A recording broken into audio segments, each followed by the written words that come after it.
5 kilo की जगह 4.5 kilo ही दे देते हैं, 4 किलो की जगह 3.5 किलो दे देते हैं। हर जगह लोग रिश्वत का बाजार हर जगह गर्म है, हर जगह लोग डंडी मारने के लिए बैठे हैं। लेकिन ये काम मुसलमानों का नहीं था, आज सब कर रहे हैं। मुसलमान का काम डंडी मारने का था ही नहीं।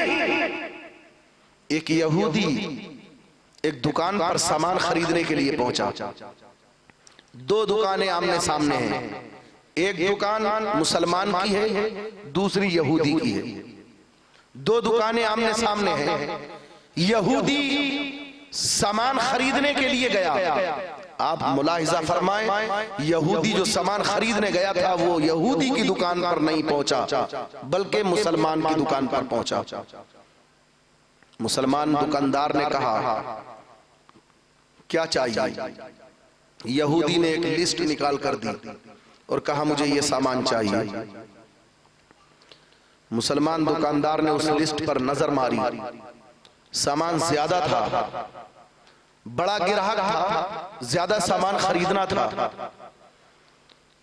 मुसलमान दुकानदार ने उस लिस्ट को यहूदी को वापस दे दिया, कहा ये आपका सामान मेरी दुकान पर नहीं है, मैं नहीं दे सकता तुम्हें, जाओ सामने वाली दुकान से ले लो। उस यहूदी ग्राहक ने कहा कि मैं पहले ही से जानता था कि वो दुकान भी मेरे भाई की है, मैं भी यहूदी, वो भी यहूदी है, मैं पहले से जानता हूं कि वो यहूदी की दुकान है। मैं जानबूझकर उसकी दुकान पर नहीं गया, आपकी दुकान पर आया हूं। मुझे सौदा आपसे खरीदना है, उससे खरीदना होती तो मैं तुम्हारी दुकान पर आता ही नहीं, पहले ही उससे खरीद लेता।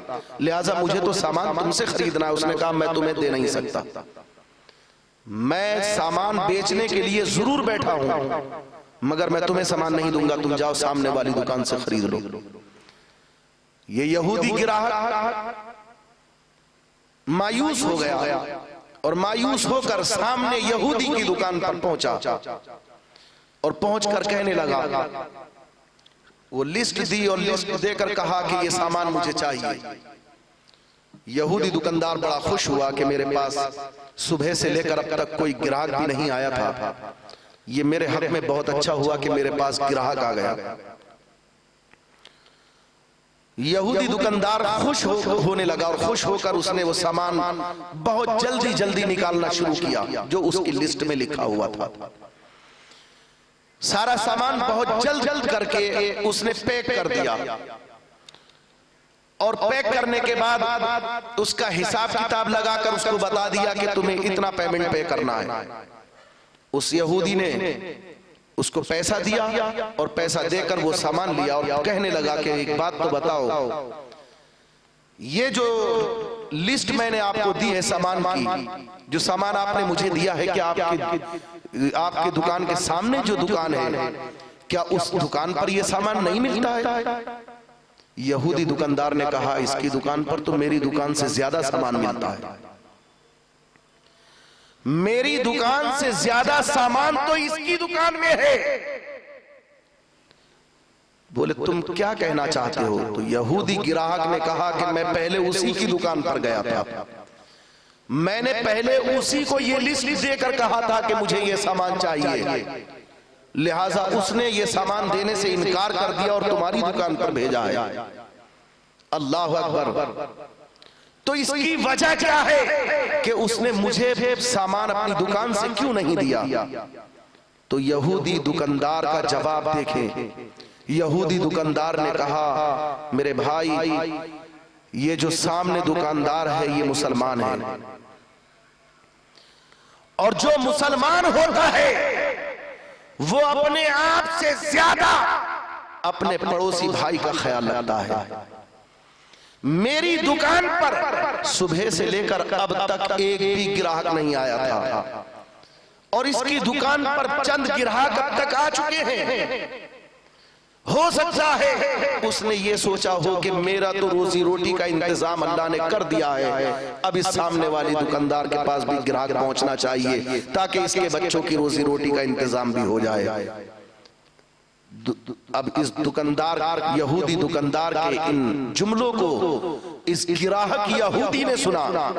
सुनने के बाद आंखों से अश्क जारी हुए और वो सामान लेकर वापस मुसलमान दुकानदार की दुकान पर पहुंचा और पहुंचकर कहने लगा कि भाई एक सामान और बाकी रह गया है जो उसकी दुकान पर मुझे नहीं मिला, वो मैं तुम्हारी दुकान से लेना चाहता हूं।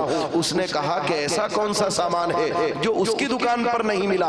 अल्लाह अकबर, उसकी दुकान पर वो सारा सामान है जो मेरे पास मौजूद है, वो उसके पास भी मौजूद है। वो एक सामान कौन सा है जो वहां पर नहीं मिला? अब तुम यहां पर लेने के लिए आए हो। अल्लाह अकबर। तो उस यहूदी ने कहा, उस गिराहक ने कहा, आप मुझे ये बताएं कि आपने मुझे सामान देने से इनकार क्यों किया था? तो कहा इसकी वजह यह थी कि मेरे पास सुबह से लेकर अब तक चंद गिराहक आ चुके थे, मेरे बच्चों की रोजी रोटी का इंतजाम अल्लाह ने कर दिया है। अल्लाह अकबर। लेकिन मेरे सामने जो ये दुकानदार है, इसकी दुकान पर सुबह से अब तक कोई ग्राहक नहीं आया, लिहाजा मैं ये चाहता था कि अब कोई भी अगर मेरे पास ग्राहक आएगा तो मैं उसको सामान नहीं दूंगा, सामने वाली दुकान पर भेजूंगा, ताकि मेरे बच्चों की रोजी रोटी तो अल्लाह ने दे दी है, अब इस सामने वाले दुकानदार के बच्चों की भी रोजी रोटी का अल्लाह इंतजाम फरमा दे। अल्लाह अकबर। अब ये यहूदी ग्राहक कहने लगा कि मुझे जो सामान चाहिए, अब सुन लो कि मुझे कौन सा सामान उस दुकान पर नहीं मिला, वो सामान है ईमान का। अब मुझे उस यहूदी की दुकान पर जो सामान चाहिए था वो सारा मैंने ले लिया है, लेकिन एक ईमान का सामान है, एक कलमे तैयबा है जो उसकी दुकान पर ना मिला। अब मैं तुम्हारी दुकान पर आया हूँ, लिहाजा मुझे आक़े नामदार, मदीने के ताजदार, पूरी कायनात के मालिक व मुख्तार का कलमा पढ़ाकर दीन से वाबस्ता कर लो। मैं मोहम्मद अरबी का गुलाम बनना चाहता हूँ। अल्लाह अकबर। मैं मुसलमान बनना चाहता हूँ, लिहाजा मुझे मजहब इस्लाम में दाखिल फरमाओ, कलमा पढ़ाओ और मुसलमान बना दो। अल्लाह अकबर। तब इस दुकानदार मुसलमान ने कलमा पढ़ाया, ला इलाहा इल्लल्लाह मुहम्मदुर रसूलुल्लाह। तो उस यहूदी गिराहक ने कहा कि जब मोहम्मद अरबी के गुलामों का हाल ये है कि मोहम्मद अरबी के गुलाम जब अपने पड़ोसी को भूखा देखना गवारा नहीं करते, तो फिर मदीने के ताजदार अपनी उम्मत के लिए कितने ज्यादा रहमत वाले अल्लाह ताला ने अपने हबीब को किस कदर रहमत लिल आलमीन बनाकर दिया। हज़रात, तो मैं आपको बताऊं कि उस मुसलमान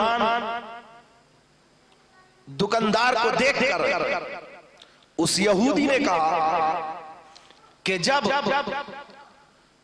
पैगंबरे इस्लाम के गुलामों का हाल ये है, तो फिर पैगंबरे इस्लाम का हाल क्या होगा? जब गुलामों का आलम ये है तो फिर इमामों का आलम क्या होगा? किसी ने कहा है, जब उनके गदा भर देते हैं शाहाने जमाना की झोली, मोहताज का जब ये आलम है, मुख्तार का आलम क्या होगा?